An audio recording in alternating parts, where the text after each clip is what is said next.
This is the dog soundboard. It is our kind of version of the buttons that people do, the recordable buttons to allow their animals to ask for certain things. And what ours does is it tries to incorporate it all in one box. It's made out of poplar, and it incorporates speakers and lights and buttons and a Raspberry Pi as the way it's driven. Through Python code to actually make it all work. So the idea is that the animal would press one of the buttons to ask for that thing, and then it goes dead for 5 seconds so that to keep them from just pressing it over and over and over again. But over time, the hope is that we would train our animals to press these buttons to ask for these certain things.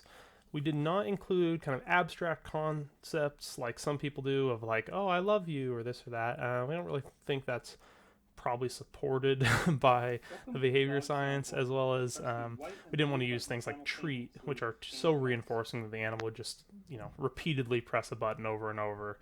We wanted to keep it to things that they might only want sometimes. The buttons press and the lights are intended to tell the animal when the button is in play. So if the light's off, the button doesn't work, and that's a way to keep them from, again, either repeatedly pressing it or not understanding that the box is off and kind of undoing the training work that we've done on those buttons.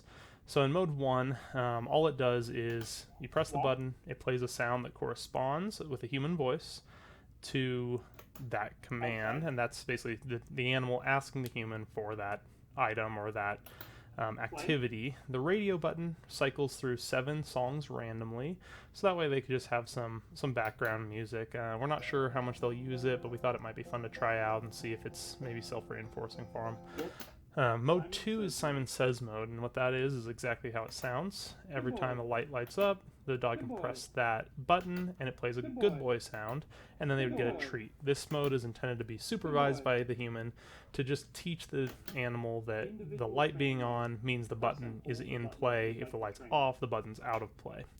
Mode 3 is single training mode, which allows us to select which button we want to train and just sit there with the dog over and over and train that item.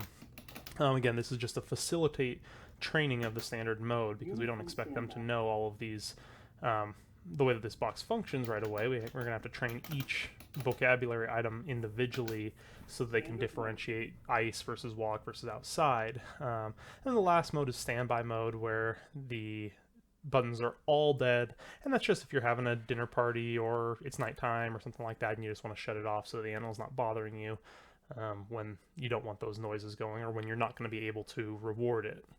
Maybe if you're gone for the day, you don't want to allow them to sit there and press buttons and not receive what they were expecting from it. Anyways, it was a lot of fun to make. I did most of the hardware design, and my dad did the bulk of the programming, and then my wife, who's a dog trainer, did kind of the bulk of the behavior work and figuring out how it should function. We chose blue LEDs because that's more visible to dogs and most animals than other colors, and made sure that the buttons were large enough and protruding enough that they would be able to hit them easily. It is low to the ground. Our dog is about 10 pounds and can hit these buttons fairly easily. Our cat can also use it fairly well. My dad's dog is about 30 pounds and he can hit these great. Also, he chose different commands for his based on kind of his lifestyle and what his dog would enjoy. But I think it turned out really well, and we're excited to actually start training the animals on it to use it.